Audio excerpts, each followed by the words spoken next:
Clever নামক শহরে ডাইবলিক নামের একটা চোর বাস করত। সে এই শহরের বিখ্যাত একটি ব্যাংক থেকে চুরি করে পালাচ্ছিল। এটা পুলিশ জানতে পেরে তাকে ধাওয়া করে, আর এই ধাওয়া পাল্টা ধাওয়া চোর পুলিশের খেলা বেশ কিছুক্ষণ যাবৎ চলতে থাকে। একটা সময় পর পুলিশ ধাওয়া করতে করতে ডাইবলিকে একটা গলির মাঝে আটকে ফেলে। পুলিশেরা হয়তো ভেবেই নিয়েছিল যে তারা ডাইবলিকে ধরেই ফেলেছে। তবে ডাইবলিক যখন বুঝতে পারে সে পুরোপুরি ফেসে গেছে, তখন সে একটা বাটনে প্রেস করে, আর এতে রাস্তাটা তার জন্য মডিফাই হয়ে যায়। অর্থাৎ ডাইবলিক এতটাই স্মার্ট যে সে আগে থেকেই এই রাস্তাগুলোকে নিজের জন্য তৈরি করে রেখেছে। সে শহরের রাস্তায় বিভিন্ন জায়গায় এমন সব সিস্টেম করে রেখেছে যাতে তাকে কেউ আটকাতে না পারে। তো এরপর সেইখান থেকে জাম্প করে যাওয়ার সময় এক প্রকার বিষাক্ত ধোঁয়া ছেড়ে দেয়, আর এতে পুলিশের অবস্থা সেখানেই নাজেহাল হয়ে যায়। কিন্তু পুলিশ অফিসার চেঙ্কু খুব জেদি, তাই সে দুজন পুলিশকে সঙ্গে নিয়ে ডাইবলিকে ধরার জন্য গাড়ি নিয়ে তাড়া করতে থাকে। তো কিছু দূর যেতে ডাইবলিকের গাড়িটা অ্যাক্সিডেন্ট করে, কিন্তু তারা ঘটনাস্থলে গিয়ে কাউকেই খুঁজে পায় না। যাই হোক, এরপর দেখা যায় জর্জ নামের একটা ভদ্রলোক তার সহকর্মীদের সাথে হুইস্কি পান করছে, সাথে কোনো একটা গভীর বিষয় নিয়ে আলোচনা চলছে। মানে কি আলোচনা চলছে সেটা তো বুঝতেই পারছেন, দুর্ধর্ষ চোরকে নিয়ে আর কি। যে স্মার্ট চোর রীতিমতো সকলের ঘুম হারাম করে দিয়েছে। তো জর্জ তাদের সাথে কথা বলতে বলতে ইভা নামের এক সুন্দরী রমণীর কাছে যায় এবং তাকে স্বাগত জানায় এবং সকলের সাথে আলাপ করিয়ে দেয়। তো এই পার্টি শেষে ইভা একা রাস্তা দিয়ে হেঁটে হোস্টেলে যাচ্ছে। তখন পথে ইন্সপেক্টর চেঙ্কু তার কাছে আসে, যে ওই চোরটাকে সেদিন ধরার অনেক চেষ্টা করেছিল। ইভা দক্ষিণ আফ্রিকা থেকে এসেছে, তার গলায় অসাধারণ একটা হীরার নেকলেস আছে, দেখতে যেমন চমৎকার দামও তেমন। ইন্সপেক্টর বলে, স্মার্ট চোর হয়তো আপনার এই হীরার নেকলেস চুরি করার পরিকল্পনা করছে। তখন তাকে বলে, আপনার জীবন ঝুঁকিতে আছে। তারা তাদের এই কথা বলতে বলতে হোস্টেলে এসে পৌঁছায়, আর সেখানে বসেই তাদের বাকি কথা শেষ করে। কিন্তু ইভা তার কোনো কথাই বিশ্বাস করতে পারছে না, কারণ সে এই শহরে এসেছে সবে মাত্র 2 দিন হলো। তবুও ইন্সপেক্টর তাকে সাবধানে থাকার পরামর্শ দেয়। পুলিশ বিভিন্ন কৌশলে ইভার কাছ থেকে তার তথ্য নিয়ে নেয়, কারণ ইন্সপেক্টর এখন ইভাকে এক প্রকার টোপ হিসেবে ব্যবহার করবে। আবার তাকে সতর্ক করে বলে, ডাইবলিককে এখনো কেউ দেখেনি, সে এখন যে কেউই হতে পারে এই রেস্টুরেন্টের ম্যানেজার, কোনো ওয়েটার বা আমি নিজেই, তাই দয়া করে সতর্ক থাকবেন। এরপর ইভাকে এই গ্র্যান্ড হোটেলের স্পেশাল রুমে নিয়ে যাওয়া হয়। সেখানে তার জন্য স্পেশাল এক ওয়েটারকেও রাখা হয়েছে। ওয়েটারের নাম রবার্ট। সে যখন তার সহকর্মীদের সাথে কথা বলছিল, সেই রুমের ভেতর একটা মাইক্রোফোন দেখা যায়, যেটা কেউ একজন গোপনে আগে থেকেই ওখানে লাগিয়ে রেখেছে। অর্থাৎ এই মাইক্রোফোন দিয়ে বাইরে বসে এই রুমের তাদের ভেতরকার সব কথা কেউ একজন শুনছে। এই সব কথাগুলো যে শুনছিল সে আর কেউ না, সেই স্মার্ট চোর ডাইবলিক। সে এই কথাগুলো শুনে তা কপি করার চেষ্টা করে। স্পেশাল ওয়েটারের কণ্ঠস্বর পুরোপুরি আয়ত্ত করে নেয়। সে এখন রবার্টের কণ্ঠস্বরে কথা বলতে পারে, অর্থাৎ ইন্সপেক্টরের আইডিয়াই সঠিক। সে এখন সেই হিরে চুরি করার ফোন দিয়ে আসছে। এরপর রবার্ট হঠাৎ ইভার জন্য যে স্পেশাল ওয়েটার রাখা হয়েছিল, সে তার আজকের দিনের মতো কাজ শেষ করে বাসায় ফিরছে। ঠিক সেই সময় ডাইবলিক তার পেছন থেকে একটা ছুরি নিক্ষেপ করে এবং সে মাটিতে মুখ থুবড়ে পড়ে যায়। সেই ছুরিকাঘাতেই তার সেখানেই মৃত্যু হয়, আর এই মৃত লাশের বডি ডাইবলিক গুম করে ফেলে। পরের দিন সকালবেলায় হোটেল ম্যানেজার রবার্টকে বেশ খোঁজাখুঁজি করে, তাকে না পেয়ে সবার কাছে এসে তার কথা জিজ্ঞাসা করে। আর সেই সময় রবার্টের মুখোশ পরে ডাইবলিক সিঁড়ি দিয়ে নিচে নেমে আসে।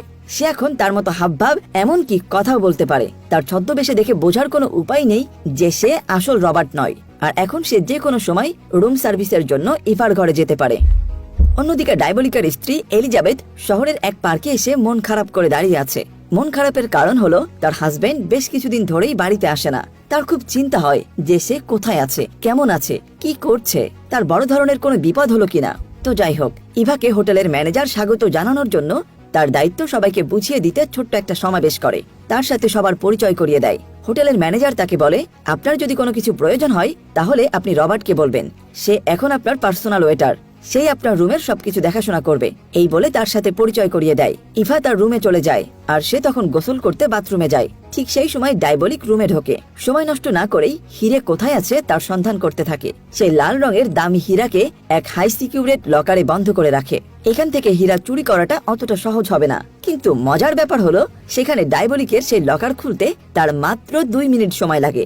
কিন্তু ভাগ্যে না থাকলে আসলে যা হয়, ঠিক তখনই রুমের টেলিফোনটা বেজে ওঠে। ইভা ফোন রিসিভ করতে বাইরে বেরিয়ে আসে, আর সেই ফাঁকে ডাইবলিক পর্দার আড়ালে লুকিয়ে পড়ে। ইভাকে এই শহরের সবচেয়ে প্রভাবশালী এবং ধনী ব্যক্তি জর্জ ফোন করেছে। তাকে ফোন করে তার সাথে দেখা করার জন্য তাকে আহ্বান করে। অপরদিকে পর্দার আড়ালে দাঁড়িয়ে ইভাকে সে লুকিয়ে লুকিয়ে দেখছিল। ঠিক সেই সময় ইভার নজর পড়ে তার দিকে, আর সে তখন বলে, ম্যাম, আপনার কোনো কিছু লাগবে কিনা তাই জানার জন্য এসেছি। ইভা তাকে জানায়, আমার এখন আপাতত কিছুই লাগবে না, আপনি এখন আসতে পারেন। পরদিন এলিজাবেথ বাসায় ঢুকতেই দেখতে পায় তার সামনে ডায়াবলিক দাঁড়িয়ে আছে। সে তো তার স্বামীকে দেখে মহা খুশি, তাকে দেখা মাত্রই জড়িয়ে ধরে। তখনই সে বলে, আমাকে এখনই আবার চলে যেতে হবে, কারণ আমার খুব গুরুত্বপূর্ণ একটা কাজ আছে। কিন্তু তার স্ত্রী বলে, আজ রাতে যখন এসেছো আমরা একসাথে খাবার খাই, তারপর না হয় চলে যাও। কিন্তু সে তার স্ত্রীর কোনো কথাই কানে তোলে না, সেখান থেকে সেই মুহূর্তেই চলে আসে। আর এদিকে জর্জ আসর সাজাচ্ছে ইভাকে ইমপ্রেস করার জন্য। জর্জ যে এই শহরের একজন ধনী মানুষ, শুধু তাই নয়, রাজনৈতিকভাবেও প্রভাব রয়েছে তার। সে ভেবেছিল তার অর্থ সম্পত্তি দেখে ইভা তার প্রেমে পড়ে যাবে, কিন্তু ইভা সহজে পা স্লিপ করার মেয়ে না। ইভা অত্যন্ত চালাক একটা মেয়ে। সে মানুষের সাইকোলজি সম্পর্কে পিএইচডি করেছে। যেমন ধরুন, কাকে কোন টোপ দিলে কাজ হয় তার খুব ভালো করে জানা আছে, কারণ ইভা খুব ধনী একজন মেয়ে। ইভা এখন রুমে নেই, আর তার অবর্তমানে সেখানে ডায়াবলিক রুমে গিয়ে সেই লকার খোলার চেষ্টা করে। লকারটা খোলা মাত্র ইভা রুমে ঢোকে। ডায়াবলিক আবারও সেই রুমে লুকিয়ে পড়ে, আর ইভা বুঝতে পারে রুমে হয়তো কেউ একজন আছে, অর্থাৎ সে কারোর আভাসের অনুমান করে। হঠাৎই ডায়াবলিক পেছন থেকে ইভার গলার উপর খুব কৌশলে ছুরি ধরে তাকে ভয় দেখানোর চেষ্টা করে। কিন্তু আশ্চর্যজনক বিষয় হলো, ইভা কিঞ্চিত পরিমাণও ভয় পায় না। সে তার দিকে তাকিয়ে থাকে, বরং সে ডায়াবলিককে বলে, তুমি যে ডায়মন্ড নিতে এসেছো তা মূলত নকল। আসল ডায়মন্ড তো আমি অনেক আগেই বিক্রি করে দিয়েছি, তুমি এটা নিয়ে বিশেষ কোনো লাভ করতে পারবে না। এখানে ডায়াবলিক বেশ হতাশ হয়ে যায় আর বলে, আমি বিশ্বাস করি না, আমি এই হীরাগুলোকে আগে পরীক্ষা করে দেখব। যদি তোমার কথা সত্যি হয় তাহলে তুমি বেঁচে গেলে, আর যদি তোমার কথা মিথ্যা হয় তাহলে পরে আমি আবারও আসবো, তবে শুধু তোমাকে শেষ করে দেবার জন্য। এসব কথা শুনেও ইভা ডায়াবলিককে এক অন্যরকম ভাবে আকৃষ্ট করার জন্য তাকে চুমু দেওয়ার চেষ্টা করে, কিন্তু হঠাৎই ডায়াবলিক কোথায় যেন হারিয়ে যায়। রাতে ফিরে ডায়াবলিক সেই হীরাকে পরীক্ষা নিরীক্ষা করে দেখে আসলেই তাকে ইভা সত্যি কথা বলেছে, এটা আসল হীরা নয়, এটা নকল হীরা। এদিকে এলিজাবেথের হঠাৎ রাতে ঘুম ভেঙে যায়। সে পানি খেতে রুম থেকে বের হলে সে জানালা দিয়ে দেখতে পায় মাটির নিচে থেকে যেন কোনো একটা লোক উপর দিকে উঠে আসছে। এটা দেখে সে অনেক ভয় পেয়ে যায়, আর সে বুঝতে পারে সেই লোকটা তার দিকে আসছে। তার ঘরের ভিতর পায়ের শব্দ আস্তে আস্তে ধেয়ে আসছে তার দিকে। সে এতটাই ভয় পেয়ে যায় আর নিজের আত্মরক্ষার জন্য লোহার একটা রড হাতে নিয়ে নেয়। যেই সামনে আসবে তাকেই আঘাত করে নিজেকে বাঁচিয়ে নেবে। সে এতটাই আতঙ্কে থাকে যে সে তার স্বামীকে দেখেও বুঝতে পারে না যে তার স্বামী এই পথ থেকে এসেছে, বরং তার স্বামীকে বোকার মতো বলতে থাকে, তোমার মতো কেউ একজন এই মাটির ভিতর থেকে উঠে এসেছে। আর তার স্বামীও তাকে রীতিমতো বোকা বানিয়ে দেয়, বলে, তুমি ঘুমের ঘরে হয়তো কোনো কিছু ভুল দেখেছো, এখনো ঘুমের রেশ কাটেনি, তুমি ঘুমাও তোমার ঘুমের প্রয়োজন হলে। এরপর পরদিন সকালবেলায় নাস্তা করার সময় ডায়াবলিক ইভার সেই রিংটা ফিরিয়ে দেয়। তারপর সে রুমের ওয়েটার রবার্টকে ডাক দেয়, আর তখন ডায়াবলিক নিজের সেই মুখোশ খুলে ফেলে, আর এই প্রথমবারের মতো সে তার অরিজিনাল চেহারা কাউকে দেখায়, আর ইভার সামনে নিজেকে ফাঁস করে দেয় যে রবার্টের মুখোশের আড়ালে সেই ছিল। ইভা এই দুনিয়ার প্রথম ব্যক্তি যে কিনা তার ফেস সরাসরি দেখতে পারে। তার স্ত্রীও দেখেছে, কিন্তু তার স্ত্রী তাকে ওয়ার্ড নামে চিনে। সে জানতো না তার স্বামী এমন অপরাধ জগতের সাথে যুক্ত আছে। তারপর তাদের ভিতরে বিভিন্ন কথা হয়। তারা আসলে দুজন দুজনার প্রেমে পড়ে যায়, দুজন দুজনের খুব কাছে আসতে চায়। ইভা তাকে জিজ্ঞাসা করে, তুমি কি আমাকে বিশ্বাস করো? ডায়াবলিক যেহেতু একজন চালাক মানুষ, তাই সে প্রথম দিকে তাকে বিশ্বাস করতে চায় না, কিন্তু আবার আবেগে পড়ে তার অবুঝ মন বলছে তাকে বিশ্বাস করতে। ইভা তার আসল নাম জিজ্ঞাসা করে। সবাই আমাকে ওয়ার্ড নামে চেনে, কিন্তু সেই নামটাও তার নকল নাম। এরপর ইভার বলার পালা। সে বলে, জর্জ আমাকে বিয়ে করতে চায়, সে আমার অতীত সম্পর্কে সবকিছু জানে, সে আমাকে প্রতিনিয়ত ব্ল্যাকমেইল করে, কিন্তু আমি জর্জকে বিয়ে করতে চাই না। আমার অতীতের সকল ডকুমেন্ট জর্জের কাছে আছে, আর সেজন্যই সে আমাকে থ্রেট করে, এমনকি এসবের ভয় দেখিয়ে সে আমার কাছে আসতে চায়, কিন্তু আমি তাকে কখনোই সেই সুযোগ দেইনি। আমাকে বলেছে আমি যদি তাকে বিয়ে করতে রাজি না হই তবে সে এই সমস্ত ডকুমেন্ট সবার কাছে ফাঁস করে দিবে। আমার সকল ডকুমেন্টগুলো তার অফিসের ডয়ারে লক করা আছে। এগুলো শোনার পর ডায়াবলিক তাকে ভরসা দেয় যে তোমার সকল ডকুমেন্ট কাল সকালেই তুমি তোমার হাতে পেয়ে যাবে, কোনো রকম চিন্তা করো না। জর্জ আর তোমাকে হাতের পুতুল বানিয়ে মজা করতে পারবে না, আর কাল দুপুর বেলা তোমাকে তোমার সব ডকুমেন্টস গুলো রেস্টুরেন্টে গিয়ে দেখা করে দিয়ে দেব। ইভা বলে, বেশ ভালো কথা, কিন্তু তোমাকে আমি চিনব কি করে? তুমি তো তোমার আসল ফেস নিয়ে সবার সামনে আসবে না। তখন সে বলে, আমি তোমাকে এমন কোনো ইশারা দিব যাতে করে তুমি বুঝতে পারো আমি এসেছি। এই বলে ডায়াবলিক রুম থেকে বের হয়ে যাবার সময় হঠাৎ করে ম্যানেজার চাবি খোঁজার অজুহাতে রুমে এসে রবার্টকে খোঁজে, কিন্তু কায়দা করে ডায়াবলিক আলমারিতে গিয়ে লুকিয়ে পড়ে। ম্যানেজার ইভাকে জিজ্ঞাসা করে, ম্যাম কোনো কিছুর অসুবিধা হচ্ছে না তো? সেই সময় আরো একটা সিক্রেট জিনিস লক্ষ্য করা যায়। ডায়াবলিকের মতো সেও কোড সিস্টেমে কথা বলতে পারে। সে যখন আলমারিতে লুকিয়েছিল তখন তাকে কোড সিস্টেমে কিসের একটা সংকেত দিচ্ছিল, আর সে ভেতর থেকে বুঝে যাচ্ছিল। কথা হলো ডায়াবলিক একটা স্মার্ট চোর। সে না হয় সাংকেতিক কোড সিস্টেমে কথা বলতে পারে, কিন্তু ইভা কি করে এই কোড সিস্টেমে কথা বলতে পারে? তাহলে কে এই ইভা? সে কি করে এই কোড ল্যাঙ্গুয়েজ শিখলো? ম্যানেজার রুম থেকে চলে যায়। মূলত ম্যানেজার ভাবে রবার্ট হয়তো তার রুমে ঢুকে উল্টাপাল্টা কিছু করছে। ম্যানেজার বের হয়ে যেতেই ডায়াবলিক পেছন থেকে বের হয়ে যায়।